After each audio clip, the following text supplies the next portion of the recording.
तो हेलो दोस्तों, मैं हूं आपका दोस्त और होस्ट सुनील और आप सुन रहे हैं सुनील हॉरर स्टोरी। कहानी को देखने से ज़्यादा सुनने में मज़ा आता है, तो अपने हेडफोन लगा लीजिए क्योंकि कहानी आज की बहुत ही डरावनी होने वाली है। आज की कहानी का नाम है हॉन्टेड ब्रिज। कहानी शुरू करने से पहले आपसे एक ही विनती है कि चैनल को ज़रूर सब्सक्राइब कर लें क्योंकि मुझे मोटिवेशन मिलता है। तो दोस्तों, कहानी शुरू करते हैं। रात के अंधेरे में एक पुराना पुल, चारों ओर घना जंगल, पानी की हल्की हल्की आवाज़ और बहुत ही रहस्यमय सन्नाटा। कोई भी उस पुल को पार करने की हिम्मत नहीं करता था क्योंकि कहते हैं कि जो भी इस पुल को पार करता है या फिर इस पुल पर रात के समय कोई भी जाता है वह फिर कभी लौटकर नहीं आता। ये कहानी उसी पुल की है जिसे लोग हॉन्टेड ब्रिज के नाम से जानते थे। मैं एक ट्रैवलर ब्लॉगर हूँ। मुझे खतरनाक और रहस्यमय जगहों पर जाना बहुत ही पसंद है। मेरे दोस्त कर्ण और रोहित, उनको भी जाना बहुत ही पसंद है। मेरे साथ ही वह होते हैं। इस बार हमने तय किया तीनों ने कि हम एक ऐसे पुल पर जाएंगे जिसे लोग श्रापित मानते थे। इस पुल के बारे में कई कहानियाँ थीं। कोई कहता है कि यहाँ आत्माएं भटकती हैं, तो कोई मानता है कि इस पुल से गिरने वाले लोगों की चीखें आज भी सुनाई देती हैं या अब भी सुनाई देती हैं। हम तीनों ने ये तय किया कि दिन में इस पुल की जांच करेंगे और रात को इसे पार करेंगे। हम जब गांव से अंदर जा रहे थे तो गांव के लोगों ने हमें मना किया, लेकिन हम तो नए खून थे। हमारी जिज्ञासा के आगे किसी की बात नहीं चली। पहला दिन कुछ भी अजीब नहीं। हम दोपहर के पुल पर पहुंच गए। पुरानी लकड़ी से बना हुआ पुल जंजर हालत में था, लेकिन फिर भी खड़ा था और नीचे बहती नदी की धाराएं बहुत ही तेज थीं। चारों तरफ सिर्फ घना जंगल ही था और वातावरण में एकदम शांति थी। हमने कैमरा लगाया और कुछ तस्वीरें खींची और हर चीज़ को नोटिस किया। हमें दिन के समय कोई भी डर महसूस नहीं हुआ। हम तीनों देर रात तक वहाँ रुकने की प्लानिंग कर आए थे। हम देर शाम तक वहाँ रुके, फिर एक पुराने ढाबे पर चले गए जहाँ हमें रात रहना था। गांव वालों की चेतावनी। रात को खाना खाने के समय एक बूढ़े आदमी ने हमें चेतावनी दी, बेटा रात में उस पुल पर मत जाना। वहाँ कुछ है जो जिंदा इंसानों को पसंद नहीं करता। हमने उसकी बात हंसी में उड़ा दी, लेकिन उसके चेहरे पर चिंता और डर बिल्कुल साफ दिख रहा था। रात को सोते समय अचानक कर्ण ने कहा, यार ये लोग सिर्फ अंधविश्वासी हैं, हमें वहाँ जाना ही चाहिए। मैंने भी हामी भर दी, लेकिन रोहित थोड़ा असहज था। अभी दिन तो सब कुछ सामान्य चल रहा था, लेकिन अगले दिन से चीज़ें बदलने वाली थी। रात तो गहरी हो चुकी थी। ढाबे की हल्की फुल्की रोशनी दूर जाती अंधेरी सड़क पर फैल रही थी, लेकिन हमारे दिमाग में सिर्फ एक ही चीज़ थी, वो खतरनाक पुल। गांव वाले की बातें, बूढ़े आदमी की चेतावनी और आसपास पसरा हुआ सन्नाटा अब भी मेरे कानों में गूंज रहा था। रोहित ने अचानक कहा, हमें यहाँ ऐसा नहीं करना चाहिए, ये ठीक नहीं लग रहा मुझे। कर्ण हंसते हुए बोला, भूत प्रेत जैसी कोई चीज़ नहीं होती यार, हम सिर्फ जाकर देखेंगे और वहाँ से वापस आ जाएंगे। डरने की कोई बात नहीं है। मैंने भी सिर हिलाया। हम तीनों ने टॉर्च उठाई और पुल की ओर बढ़े। पुल के पास पहली अजीब घटना। जंगल की काली परछाई और ठंडी हवा से रास्ता डरावना लगने लगा था। टॉर्च की रोशनी जैसे ही आगे बढ़ती, गहरा उतना ही अंधेरा गहरा महसूस होता। पुल के पास हम तीनों पहुंचते ही अचानक टॉर्च की रोशनी अपने आप जगने बुझने लगी। कर्ण ने झिझकते हुए बैटरी चेक की। अभी तो यार नई बैटरी डाली थी, लेकिन रोशनी तो धीरे धीरे बुझने लगी थी, मैंने उसे बोला।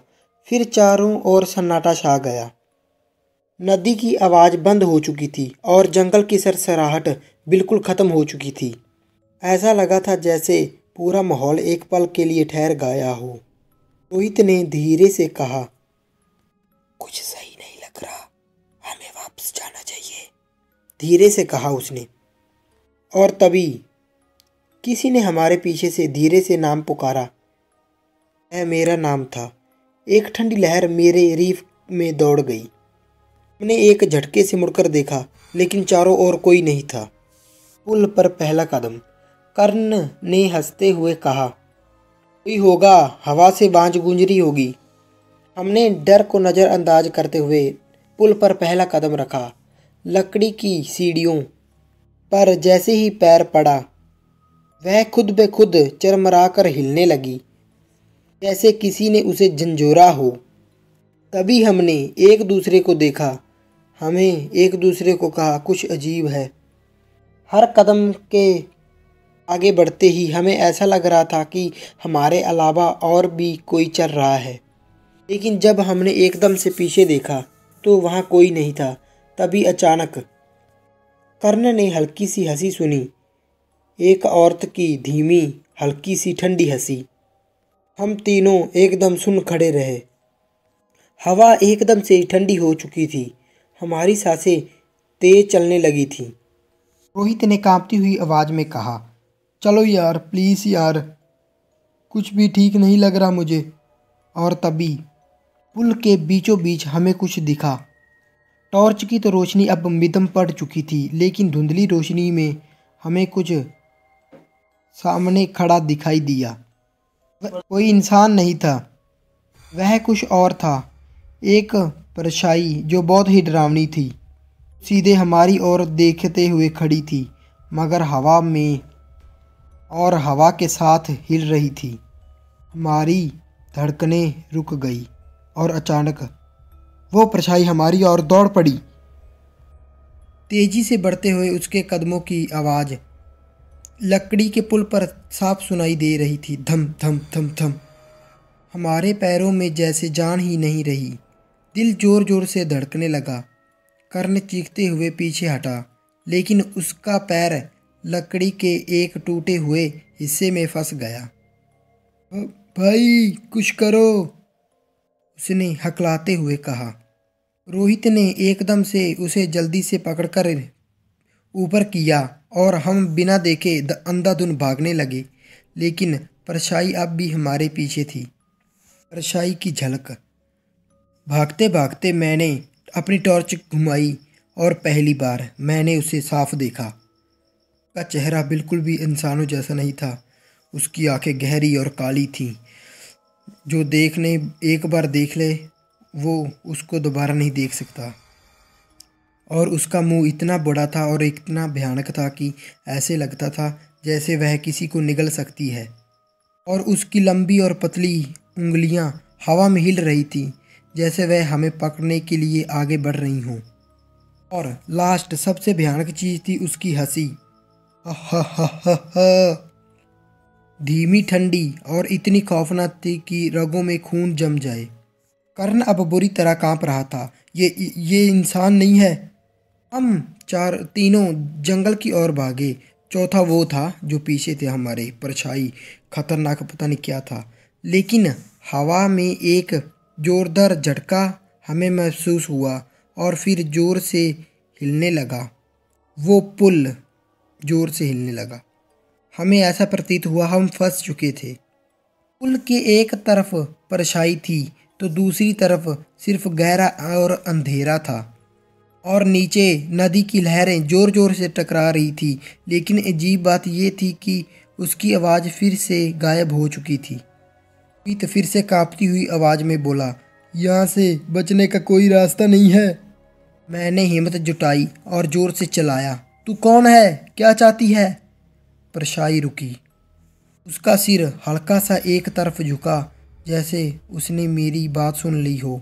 और फिर अचानक कुछ टाइम बाद उसकी हंसी एकदम से तेज हो गई। इतनी तेज कि पुल की लकड़ियां चमकराने लगीं। ऐसा लग रहा था कि जैसे ज़मीन ही हिल रही हो पूरी के पूरी। हमारे कानों में एक अजीब सी फुसफुसाहट गूंजी। तुमने मुझे फिर से उठाया है ना? तुम मेरे लिए आए हो ना? अब तुम नहीं जाओगे यहाँ से, तुम भी यहाँ रहोगे। अचानक एकदम से उसके बोलने के बाद सब कुछ रुक गया। हवा बंद, पुल सिथर और आवाज़ें गायब।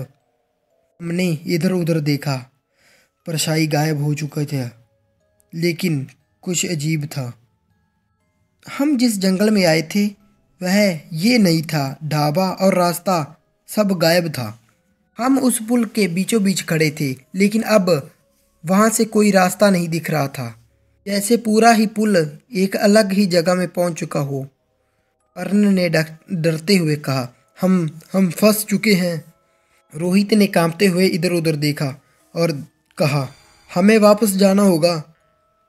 तभी एक धीमी आवाज़ आई, कहाँ जाना चाहते हो? बहुत देर हो चुकी है। हम तीनों के तो जैसे शरीर ही सुन्न हो गए। वह भूत या चुड़ैल जो भी था वह फिर से प्रकट हो चुकी थी। अब हमारे चारों ओर कई परछाइयाँ खड़ी थीं। हमें पता चल चुका था इस बार वो अकेली नहीं थी। उन सभी परछाइयों की आंखें हमें ही घूर रही थी और फिर एक साथ उन्होंने हमारी तरफ बढ़ना शुरू कर दिया। तीनों कांप रहे थे। हम तीनों, हमारे चारों ओर वो लंबी और काली भूतियाँ जो चुड़ैल जो भी थी वो बढ़ रही थी। लंबे और काले साए, उनके चेहरे इंसानों जैसे नहीं थे, इतने भयानक थे कि जिसे देखना भी नामुमकिन था। हवा अपने आप इतनी ठंडी हो गई थी कि हमारी सांसें जमने लगी। कर्ण की आवाज़ कांप रही थी, ये क्या है? ये असली नहीं हो सकता। रोहित ने डर के मेरी ओर देखा। अब क्या होगा यार? लेकिन मैं खुद भी समझ नहीं पा रहा था, क्योंकि हमारे चारों ओर सिर्फ साए ही साए थे। भागने का कोई रास्ता नहीं बचा था। तभी परेशानियां एक एक करके हमारे पास आने लगी। धक्का। कर्ण के पीठ के पीछे एक काली आकृति आ गई थी। उस आकृति ने अपनी हड्डियों से जैसे ही उंगलियों अपनी उसके कंधे पर रखी, कर्ण ने झटके से मुड़कर देखा। कर्ण जोर से चीखा और धड़ाम से गिर गया।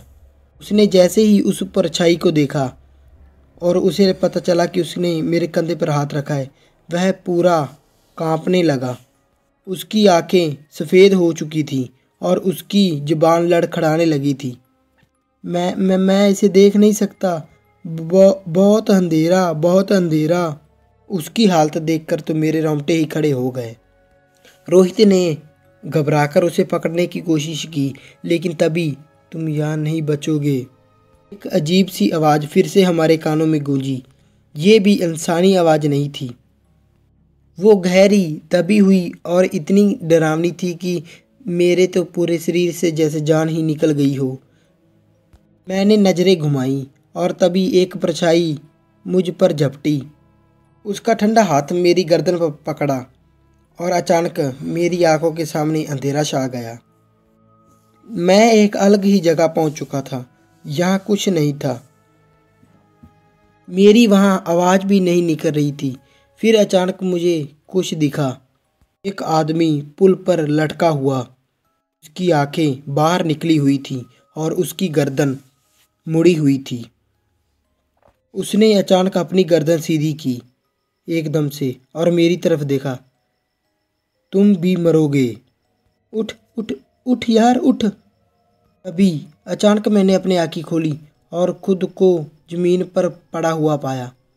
रोहित मुझे झंझोर रहा था और कर्ण भी दूसरी ओर ज़मीन पर कांप रहा था। लेकिन सबसे डरावनी चीज़ थी, वो परछाई अब और भी मेरे करीब आ गई थी। उसकी भयानक काली आंखें हमें ही घूर रही थी, जैसे हम शिकार हों। हमारे पास तो सिर्फ एक ही रास्ता था, भागना। आखिरी दौड़। रोहित ने मेरे हाथ पकड़े और जोर से चिल्लाया, भागो। हम दोनों ने कर्ण को घसीटते हुए उठाया और अंधेरे में भागने लगे। पुल की लकड़ियां चरमरा रही थीं। ऐसा लग रहा था कि जैसे वह अभी अभी ही टूट जाएंगी। पीछे से वह परछाई हमारी ओर ही दौड़ रही थी। हम जैसे ही पुल के आखिरी छोर पर पहुंचे, एक जोरदार आवाज़ आई, तुम बच नहीं सकते। धड़म। पुल अचानक अपने आप ही टूट गई। तीनों ने आखिरी छाल लगाई और किसी तरह दूसरी ओर पहुंच गए। और जब हमने पीछे मुड़कर देखा, वो परछाई अब भी वहाँ खड़ी थी और एक अजीब सी मुस्कान दे रही थी। उसकी आंखें हमें ही घूर रही थीं, जैसे हमें चेतावनी दे रही हों। उसकी आंखों में एक गहरा अंधेरा था। ये ख़त्म नहीं हुआ है। हमारे शरीर अब भी कांप रहे थे। जब हम ढाबे के पास पहुंचे, ढाबे वाले की मालिक की बात सुनकर हमें ऐसा लगा जैसे हमारे पैरों के नीचे से ज़मीन खिसक गई हो। अब वह तुम्हें कभी नहीं छोड़ेगी, उसकी आवाज़ हमारे दिमाग में गूंज रही थी। लेकिन हमें यहाँ से निकलना था। हम बिना देर किए गाड़ी उठाई और तेज़ी रफ्तार से उस गांव को छोड़ दिया। हमें पीछे मुड़कर देखने की भी हिम्मत नहीं थी। उससे दूर जाते ही हमारे कानों में जो अजीबोगरीब आवाज़ें आ रही थी वह बंद हो गई, लेकिन हमारे दिल में अब भी वही डर बैठा हुआ था। बच गए थे क्या सच में? क्योंकि जब हमने गाड़ी के शीशे में देखा, वो परछाई अब भी हमारे शीशे में हमें ही घूर रही थी। आज भी मैं ये हिस्सा याद करता हूँ तो मेरे रोंगटे खड़े हो जाते हैं। तो दोस्तों, कैसी लगी आपको ये कहानी? लाइक शेयर कमेंट करके ज़रूर बता देना और चैनल को सब्सक्राइब कर लेना ऐसी और कहानियाँ सुनने के लिए। मिलते हैं अगली और इससे भी डरावनी कहानी में। तब तक के लिए धन्यवाद।